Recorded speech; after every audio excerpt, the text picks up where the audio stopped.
Well, isn't Frank Saravalli just providing us with all the video topics necessary for today's show? Last video on the channel talked about two Canadian teams and Saravalli's thought of linking them in a trade. This video is sticking around in Canada and is instead expanding on a different Canadian team.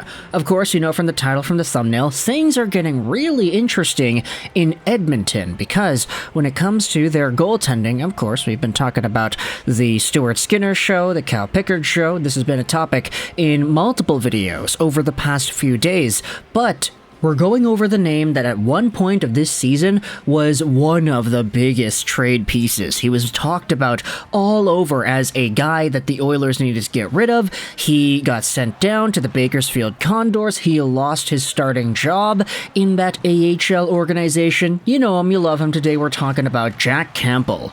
Because he has been, oddly enough, really good in the AHL lately, and yeah, it's tough to try to predict what's going to happen because according to Frank Saravalli, there are some extra things that happened over the past few days that will make a Jack Campbell decision easier to make. And I don't know why this is, but let's just go over some of the comments, go over some of the ideas here. Let's start out with a tweet made by Addy.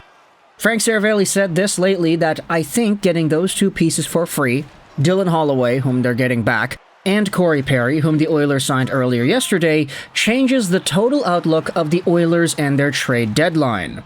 I think it opens the door for them to move Jack Campbell. And at first glance, you may be thinking, okay, what the hell does that mean? Like, why would trading away Jack Campbell be easier if the Oilers grabbed themselves two guys to play in their forward core in January?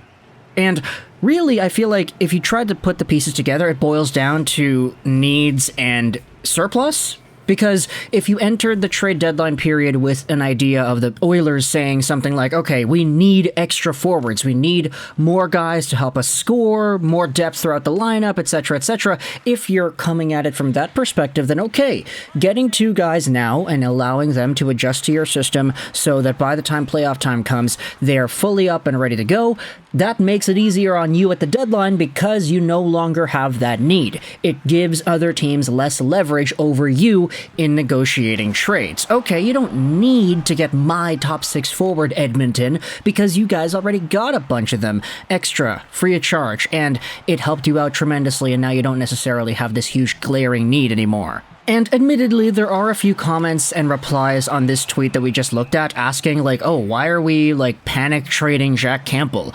Here's the number one from Maltzy. Skinner's playing great, Campbell's playing better, no need to call him up, but I would consider it sooner than later. Why doesn't he get a second chance? He had better numbers than Skinner when he was sent down.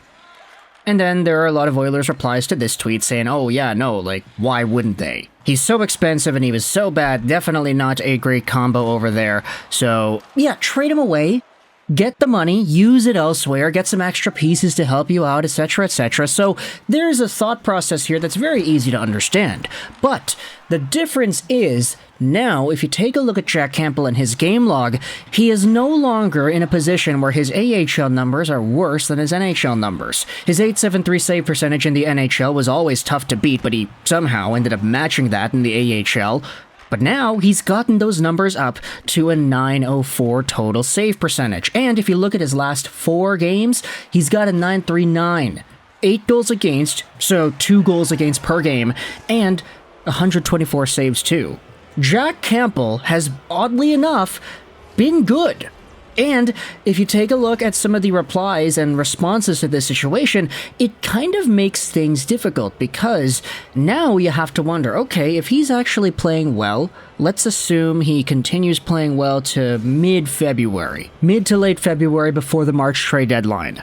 If he's good enough, do the Oilers just bring him up and have him as their number one guy once again, send Cal Pickard down, and run with a tandem of two guys in Campbell and Skinner who have both been hot lately? In fact, if you wanted to get a perspective from someone in the business about what this could be like, here's the tweet made by the Bakersfield Condors. The soup has been piping hot.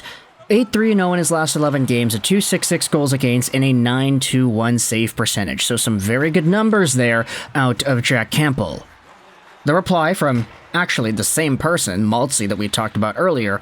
Jason Gregor, they tweet at, how comfortably do the Oilers need to be in a playoff spot before they give Soup another chance? Yes, I understand the salary cap side of it too, but there's gotta be a way to move some money around to give him a shot. Gregor replies, it just means they'll carry 21 instead of 22. Not a massive difference. If he keeps playing well sometime in February or March, I could see a possible recall. And then there's the other response here. Doug replies saying, in order to do that, Cal Pickard would need to clear waivers. But I can't see him clearing and definitely do not think we can lose him to give Campbell another chance.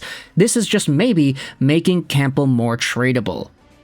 Pickard has been fantastic, but do you really think he's better than Campbell? I think Jack Campbell is better, but with the Oilers being all in, I still don't think it's a great option. In a perfect world, you move him out, or bring in a guy that can run with Skinner for the remainder of the year. Fleury or Blackwood would be my choices. And we had already talked about the idea of Fleury coming over to Edmonton, not necessarily to be like a number one, but just to be the guy to split the load with Skinner and guide him. Mentor him through his multiple years of Stanley Cup championship experience and just body of work in general. Fleury is one of the most respected goaltenders in the NHL. In fact, he's shattering records game by game pretty much. He's so good.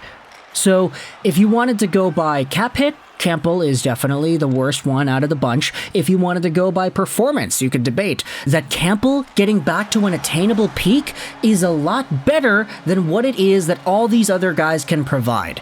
And if you realistically think that's an option, then hey, Oilers should go for the best option available, right? But there's so much, I don't know, fragility, or it's not guaranteed just how good he's going to be able to be and whether or not he's actually going to be able to bounce back and maintain that level. I mean, he's had an entire AHL season to do that, and he's only getting good now at the end of January. So, what's the timeline of projectability to being an NHL caliber guy, and is it worth it to try to explore that? I mean, we had already seen that there are rumors that suggest the Oilers would be more intent on just waiting it out, saying, all right, like, we'll wait till the offseason. This is fine. Campbell is on our books till the end of the decade. He's going to be here for a long time, so let's just roll with it slowly, and when an opportunity presents itself to trade him, we'll do it then. But, as we had talked about in the video earlier today, the Montreal Canadiens, Sean Monahan, Vancouver Canucks thing, when a team is doing as hot as the Oilers are, they literally just broke the record for the longest Canadian team winning streak. When a team is riding this much of a hot hand, how much do you owe it to the players to try to maximize the value of the roster today? Try to say, okay, we need to move Jack Campbell because we need to use that extra $5 million in cap space to get somebody else that can help us out, and we need to rely on what's hot, and what's hot is Pickard and Skinner. At what point do you say, okay, we have to do it? Because this is an opportunity that we may not get sometime down the line. Who knows what happens with McDavid? When Draisaitl gets his new contract, everything is going to change because that guy's been underpaid for half a decade now. So, do you think about it, you know? Do you think about either trading him away, forcing your hand at making this team better now, or do you just bite the bullet and say, hey, he's been good, now it's time. In the middle of February, start of March, now it's time to see what Campbell is made of, and then we'll decide the trade deadline stuff then. If we don't need to trade for Marc-Andre Fleury, then we won't need to. We'll just get Jack Campbell instead. His cap hit goes on for a while. If we win the Stanley Cup, then great, and then we trade him in the offseason because he has himself a good run that makes him valuable again, and then we get out of that contract because he's volatile, he's not guaranteed, it's just now he's running a hot hand, which is the best news the Oilers could have gotten because it gives them options. Options as to where they navigate their goaltending and this situation, because 3 good guys is better than 2, which is better than 1. So let me know your thoughts in the comment section below about the Oilers and their goaltending, where things go from here now that Campbell is apparently doing well, and whether or not this makes it easier to actually force a trade. Saravelli seems to think so, but I wanted to ask you in the comments whether or not that was the case. So the floor is yours. Let me know your thoughts as to where the Oilers go in this situation. I hope you enjoyed this video. And bye.